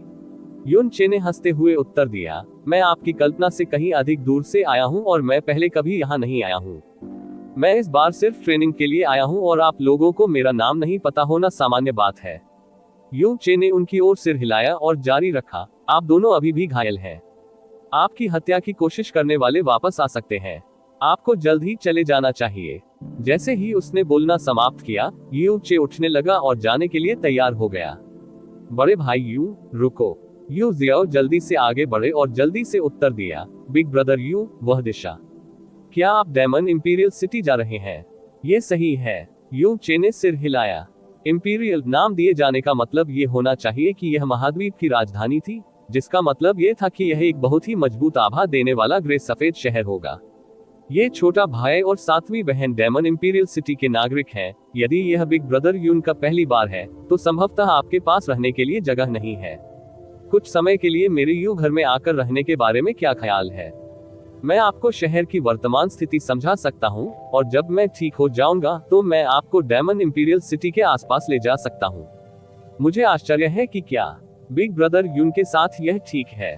यून जियाओ की आवाज और आंखें असाधारण रूप से ईमानदार थी और उसे यहाँ तक डर था कि यूनचे को इसमें कोई दिक्कत नहीं थी। यूनचे का शरीर हवा में ही रुक गया और उसने मुस्कुराते हुए हल्का सा सिर हिलाया। ये ठीक है, फिर मैं भाई यू की देखभाल में रहूंगा। यूनचे को अपने सामने मौजूद दानवशाही शहर के बारे में कुछ भी नहीं पता था, न ही उसे इस पूरे महाद्वीप के बारे में कुछ पता था। उसे मार्गदर्शन देने के लिए किसी का होना निस्संदेह बहुत फायदेमंद था। यूनचे की सहमति देखकर यू जियाओ मुस्कुराया। नहीं नहीं, बिग ब्रदर यू द्वारा हमारी जान बचाने की तुलना में ये कुछ भी नहीं है। मेरा योगिनी कबीला भी किसी भी समय अतिथि के रूप में बिग ब्रदर यून का स्वागत करेगा। मेरा कबीला निश्चित रूप से भाई यू और मुझे बचाने के लिए बिग ब्रदर यू का बदला चुकाएगा, योगिनी लड़की ने ईमानदारी से कहा। अचानक जैस्मिन की गंभीर आवाज यूचे के दिमाग में गूंजी। एक विशेषज्ञ यहाँ आ रहा है। वह तानाशाह गहन क्षेत्र के 8वें स्तर पर है। अगर ये दुश्मन है तो बेहतर होगा कि आप भागने की तैयारी करें। यूनचे की भौहें सिकुड़ गईं क्योंकि उसके शरीर के भीतर गहन ऊर्जा उमड़ पड़ी। हालांकि जैस्मीन की आवाज अचानक फिर से सुनाई दी। ऐसा लगता है कि भागने की कोई जरूरत नहीं है, यह एक योगिनी है। देवताओं के विरुद्ध अध्याय 495 स्वर्ग के नीचे नंबर 1। आप ऑडियो बुक्स 108 देख रहे हैं। धोखेबाजों से सावधान रहें। अध्याय 495 स्वर्ग के नीचे नंबर 1। जैसे ही जैस्मीन ने बोलना समाप्त किया, उत्तर की ओर से एक भयंकर झोंका आया और यूचे को केवल एक हरे रंग की आकृति चमकती हुई महसूस हुई। कहीं से एक विशाल मनुष्य की आकृति उसकी दृष्टि में प्रकट हुई। वह आदमी हरे रंग की पोशाक पहने हुए था और असाधारण रूप से सुंदर था। उसकी आंखें मर्दाना थी, उसके कान योगिनी लड़की की तुलना में 30% बड़े थे और वह एक जबरदस्त आभा दे रहा था। यहाँ तक कि उसके पारदर्शी पंखों की जोड़ी भी गहन शक्ति के साथ तीव्रता से कंपन कर रही थी। योगिनी लड़की को देखकर वह एक झटके में नीचे उतरा और उसके पास आकर बोला, बूढ़ी साथ, क्या तुम घायल हो? बड़े भाई, आखिरकार आप यहाँ हैं। एक बार जब उसने लंबे आदमी को प्रकट होते देखा तो योगिनी लड़की को अंततः राहत मिली। मेरी चोटें गंभीर नहीं हैं, लेकिन भाइयों को गंभीर चोटें आईं। ये देखकर कि उसकी बहन ठीक है, उस हट्टे कट्टे आदमी ने राहत की सांस ली। फिर वह ठंडे स्वर में गुर्राया, पीछे मुड़ा और यू जियाओ को घूर कर देखा। उसके भीतर गुस्सा बढ़ रहा था। यू बबवा, मैं जानता था कि यह आप ही होंगे। सौभाग्य से पुराना साथ इस बार ठीक है, नहीं तो मैं तुम्हें व्यक्तिगत रूप से पंगु बना दूंगा। यू जियाओ ने अपना मुंह खोला लेकिन प्रतिवाद नहीं किया। इसके बजाय उसने शर्म से नीचे देखा।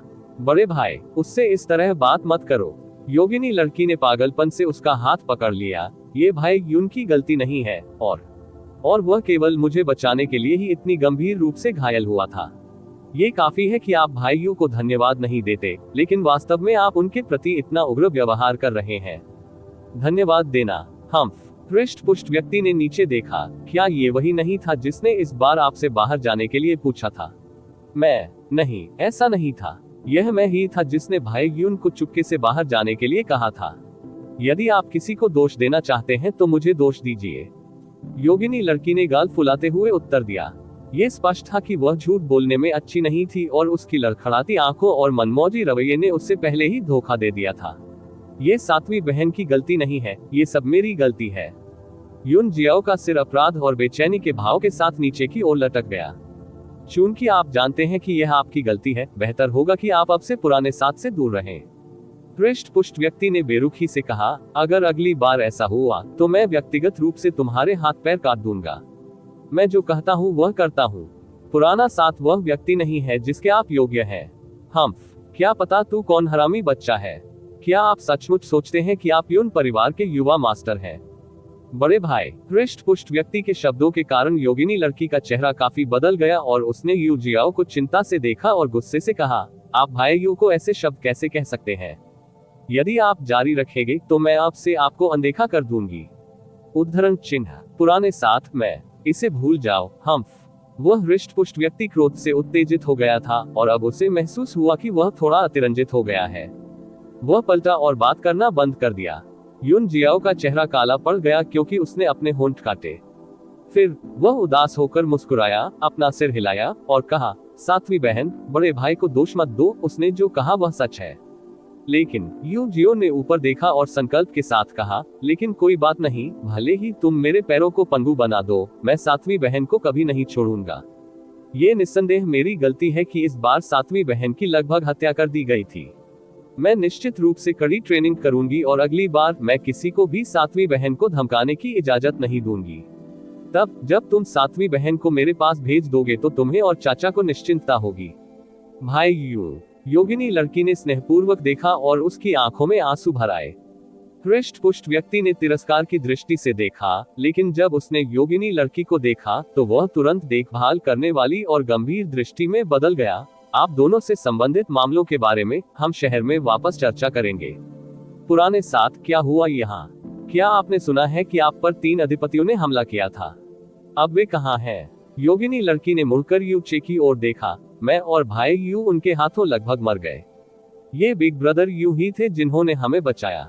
यदि बिग ब्रदर यू नहीं होते, यदि आप अभी आते, तो आप शायद केवल हमारी लाशें ही देखते। तुम्हें उससे धन्यवाद देना चाहिए। आप। हृष्ट पुष्ट व्यक्ति ने मुड़कर यू चे को संदेह की दृष्टि से देखा। जब वह पहुंचा तो उसने यू चे को देखा, लेकिन उसे नजरअंदाज करना बेहतर समझा क्योंकि वह केवल स्काई प्रोफाउंड दायरे में था और एक अजनबी था। यू चे थोड़ा मुस्कुराया। मैं यू चे हूँ। योगिनी लड़की ने आगे कहा, बिग ब्रदर यू और ब्रदर यू एक ही उम्र के हैं, लेकिन वह अद्भुत है। उसने एक ही चाल में एक काले कपड़े पहने आदमी को मार डाला, बाकी 2 लोगों को डरा दिया। उसने वास्तव में केवल एक ही चाल का इस्तेमाल किया। तीनों काले कपड़े पहने हुए व्यक्ति सभी अधिपति थे। मैंने और भाई युन ने सहयोग किया लेकिन एक को भी हरा नहीं सके। हटे कट्टे आदमी की नजर युन चे पर पड़ी और वह धीरे धीरे भौहें सिकोड़ने लगा। उसने जो महसूस किया उससे यू चे की गहन ताकत स्काई प्रोफाउंड दायरे के केवल 10वें स्तर पर थी। इस स्तर पर उसे केवल डेमन इंपीरियल सिटी के भीतर एक कमजोर व्यक्ति माना जा सकता था। वह अधिपतियों को कैसे मार सकता था और इसके अलावा उन्हें तुरंत हरा भी सकता था। अपनी सशक्त दृष्टि से उसे एहसास हुआ कि युन चे, जो उसके सामने था, शांत था और पूरी तरह से अप्रभावित था। उसकी आभा का दबाव, उसके दिल में थोड़ा सदमा लगा। फिर वह एक भी शब्द बोले बिना आगे बढ़ता है और युन चे की ओर अपनी हथेली बढ़ाता है। आकस्मिक हथेली के कारण उसके और यू चे के बीच की जगह में एक विशाल और खतरनाक दिखने वाला सर्पिल दिखाई देने लगा, जिसके बाद विशाल सर्पिल अचानक 99 अलग अलग छोटे स्थानिक भंवरों में बिखर गया, फिर से एकत्रित हुआ और यू चे की ओर टूट गया। पवन विशेषता गहन ऊर्जा। यह एक उच्च स्तरीय अधिपति का झटका था, शायद युन चे पर जन्म के बाद से अब तक का सबसे भयावह हमला था। हालांकि वह न तो घबराया, न ही पीछे हटा या हिला भी नहीं। उसने अपना हाथ बढ़ाया और फीनिक्स की लपटों का एक गोला उसके हाथ में जल गया, जो आने वाले तीव्र ऊर्जा चक्रवात से टकरा रहा था। बूम! क्रूर वायु गहन ऊर्जा और अग्नि गहन ऊर्जा बिना किसी चालबाजी के एक दूसरे से टकरा गई। भले ही ये दोनों के बीच एक साधारण परीक्षण था, फिर भी उस क्षण में अंतरिक्ष हिंसक रूप से टूट गया था। क्रूर तूफान ने आग की लपटों को तोड़ डाला और फटी हुई लपटों ने क्रूर तूफान को जला दिया। हवा और आग के टकराव से आसपास की 10 मीटर हवा बुरी तरह बाधित हो गई। तूफान और आग की लपटों के बीच टकराव के बीच युन चे उस हटे कट्टे आदमी से टकरा गया और उससे 3 कदम पीछे हटना पड़ा। उन्होंने एक दूसरे को देखा। उनकी निगाहें अब पहले से बिल्कुल अलग थीं, क्योंकि उनके दिल में वही शब्द गूंज रहे थे, बहुत मजबूत। युन चे के पास ड्रैगन भगवान की वंशावली और प्राकृतिक ताकत से प्रदत्त मजबूत हाथ की ताकत थी, इसलिए जब वे टकराए तो उससे फायदा होना चाहिए था। इसके बावजूद उसे उस सीधे आदान प्रदान से कोई फायदा नहीं हुआ। ये भी पता नहीं था कि उसके प्रतिद्वंद्वी ने कितनी ताकत का इस्तेमाल किया था। उस हटे कट्टे आदमी का झटका युन चे से भी ज्यादा बड़ा था, क्योंकि उसके सामने युन चे स्पष्ट रूप से केवल स्काई प्रोफाउंड दायरे में था, और जैसा कि उसने पुराने साथ से सुना था, वह शायद केवल अपने शुरुआती 20वें वर्ष में था। वास्तव में इस व्यक्ति की पृष्ठभूमि क्या थी? उसने उससे पहले कभी क्यों नहीं देखा था? बड़े भाई, आप क्या कर रहे हैं? योगिनी लड़की ने डांटा। बिग ब्रदर युन हमारे हितैषी हैं। न केवल आपने उससे धन्यवाद नहीं दिया, बल्कि आपने उस पर हमला भी किया। तुम बहुत दूर चले गए। हाँ हाँ हाँ हाँ। वह हृष्ट पुष्ट व्यक्ति हंसा। युन चे पर अपनी मुट्ठियां कसकर बोला और ईमानदारी से कहा, भाई कृपया गलत मत समझिए। भले ही मैं एल्वेन जाति का सदस्य हूँ, मुझे लड़ाई पसंद है। जब मैं किसी मजबूत प्रतिद्वंद्वी को देखता हूँ तो मैं खुद को रोक नहीं पाता। मैं स्वर्ग में नंबर 1 हूँ। मैं बूढ़े 7 लोगों की जान बचाने के लिए भाई युन को धन्यवाद देता हूँ। आपकी दयालुता का बदला मेरा कुल अवश्य चुकाएगा। उद्धरण चिन्ह ... उद्धरण चिन्ह। यू चे ने अपना मुंह खोला, लेकिन बोला नहीं। उसने पहले भी अहंकारी लोगों को देखा था, लेकिन उसने कभी किसी को इतना अहंकारी नहीं देखा था कि वह खुद को स्वर्ग के नीचे नंबर 1 घोषित कर दे। भले ही वह ताकतवर था, फिर भी वह स्वर्ग के नीचे नंबर 1 नहीं हो सका, है ना? भले ही आप स्वर्ग में नंबर 1 हो, यदि आप थोड़े अधिक विनम्र होते तो क्या आप मर जाते? यू चे की अभिव्यक्ति देखकर मांसल व्यक्ति को पता चल गया कि वह क्या सोच रहा है और फूट फूट कर हंसा। भाई यू, गलत मत समझो, मैं इतना घमंडी और अहंकारी व्यक्ति नहीं हूँ, लेकिन मेरा उपनाम अंडरहेवन है और मेरा नाम नंबर 1 है। मेरे पिता ने मेरा नाम यही रखा था और मैं भी असहाय हूँ। स्वर्ग के नीचे उपनाम, नाम नंबर 1, वह नामकरण में कितना महान है। भले ही यून चे ने खुद को नियंत्रित करने की पूरी कोशिश की, फिर भी जब उसने योगिनी लड़की को देखा तो उसकी भौहें 2 बार तीव्रता से हिल गईं। उन्होंने सिर हिलाते हुए कहा, तो इसलिए फिर आपकी बहन का नाम है? ओह, मेरी बहन परिवार में 7वीं संतान है, इसलिए उसका नाम नंबर 7 अंडरहेवन रखा गया है। ऐसा मत कहो। ओह, योगिनी लड़की ने अपने भाई को रोकने की कोशिश की, लेकिन तब तक बहुत देर हो चुकी थी। वह केवल शर्मिंदगी से अपना चेहरा पकड़ सकी। ये सब पिताजी की गलती है, उन्होंने मुझे इतना बेवकूफी भरा नाम दिया। बस मुझे 7वीं बहन कहकर बुलाओ। 7वीं बहन, उद्धरण चिन्ह ... उद्धरण चिन्ह। यू चे ने भारी मात्रा में इस्तेमाल किया, खुद को जोर से हंसने से रोकने का दृढ़ संकल्प। यह कोई आश्चर्य की बात नहीं थी कि 7वीं बहन ने अभी अपना नाम बताने से इनकार कर दिया। सबसे बड़ा स्वर्ग के नीचे नंबर 1 था और 7वां सबसे बड़ा स्वर्ग के नीचे नंबर 7 था। कोई अपने पैर की उंगलियों से अनुमान लगा सकता था कि दूसरे सबसे बड़े से लेकर छठे सबसे बड़े को क्रमशः क्या कहा जाता था। स्वर्ग के नीचे नंबर 2, स्वर्ग के नीचे नंबर 3, नंबर स्वर्ग के नीचे 6। कौन जानता है कि स्वर्ग के नीचे कोई 8 नंबर, स्वर्ग के नीचे कोई 9 नंबर था। इसका मतलब ये भी था कि इस दुनिया के शीर्ष कुछ लोगों की उपाधियां उनके परिवार की थी। भाई यू तो बहुत विदेशी लगते हैं, क्या आप पहली बार यहाँ आए हैं?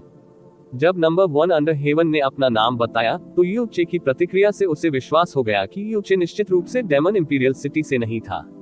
इसके अलावा उनकी उम्र में इतनी अधिक ताकत का होना भयावह था। यदि वह डेमन इंपीरियल सिटी या उसके आसपास के स्थानों का होता तो वह इतना अपरिचित नहीं होता। ये सही है। यून चे ने सिर हिलाया। अपने पूरे जीवन में मैंने वास्तव में पहले कभी डेमन इंपीरियल सिटी में प्रवेश नहीं किया है। कोई आश्चर्य नहीं। नंबर 1 अंडरहेवन ने ईमानदारी से आगे बढ़ने से पहले सिर हिलाया। ओल्ड 7 मेरे अंडरहेवन परिवार का सबसे महत्वपूर्ण खजाना है। चूंकि आपने उसकी जान बचाई है, आप मेरे अंडरहेवन कबीले के एक महान उपकारक हैं। यदि आपको कोई आपत्ति नहीं है तो कुछ समय के लिए रहने के लिए हमारे अंडरहेवन कबीले में आना कैसा रहेगा? मेरे पास भी अब कुछ खाली समय है और मैं भाई यून को शहर में घुमा सकता हूँ। यून जियाओ और नंबर 7 अंडरहेवन ने सदमे के चेहरे दिखाए। वे नंबर 1 अंडरहेवन की स्थिति और स्थिति के बारे में पूरी तरह से जानते थे, और चूंकि वह छोटा था इसलिए उसने कभी किसी को जानने की पहल नहीं की थी। हालांकि जैसा कि उन्होंने यू चे की उम्र और क्षमताओं के बारे में सोचा, वे समझ सकते थे कि ऐसा क्यों है। इस उम्र में ऐसे कौशल के साथ पूरे डेमन इंपीरियल सिटी के भीतर भी उन्हें एक कुलीन माना जा सकता है। भले ही डेमन इंपीरियल सिटी के भीतर अंडरहेवन कबीले की शक्ति को बहुत बड़ा माना जाता था, लेकिन ऐसा दोस्त बनाने से केवल लाभ ही होगा। यू चे ने मुस्कुराते हुए जवाब दिया, मैं ब्रदर अंडरहेवन के इरादों की सराहना करता हूँ, लेकिन ब्रदर यू जियो और मेरा उपनाम एक ही है। ये भाग्य ही होगा, इसलिए मैं पहले ही कुछ समय के लिए यू परिवार के पास जाने के लिए सहमत हो गया हूँ। हालांकि जब मैं डेमन इंपीरियल सिटी से अधिक परिचित हो जाऊंगा और जान जाऊंगा कि ब्रदर अंडरहेवन कहाँ रहता है, तो मैं निश्चित रूप से वहां जाऊंगा। नंबर 1 अंडरहेवन ने धीरे से सिर हिलाने से पहले यू जियो की ओर देखा। चूंकि यह मामला है, मैं अब और नहीं पूछूंगा। वह यून बबुआ जानता है कि मेरा अंडरहेवन परिवार कहाँ रहता है। यदि आपको कोई ऐसी समस्या आती है जिसे संभालना कठिन है, तो आप किसी भी समय मुझसे मिल सकते हैं। हालांकि मेरा अंडरहेवन परिवार बहुत बड़ा नहीं है, लेकिन डेमन इंपीरियल सिटी और शायद पूरे इल्यूसरी डेमन क्षेत्र में फिर भी हमारी कुछ प्रतिष्ठा है। यू चे ने अपना हाथ उठाया। चूंकि यह मामला है, मैं भाई अंडर को धन्यवाद दूंगा। यून चे के शब्द अचानक कट गए जब उसने एक पल के लिए स्तब्ध होकर आगे की ओर देखा। माया दानव क्षेत्र, मायावी दानव क्षेत्र। एलिस्चू एयर की तरह पुराने लाव का उपयोग कभी कभी प्रेम के रूप में भी किया जाता है। इस तरह के और अपडेट के लिए कृपया हमारे चैनल ऑडियो बुक्स 108 को सब्सक्राइब करें और नोटिफिकेशन सक्षम करें। धन्यवाद।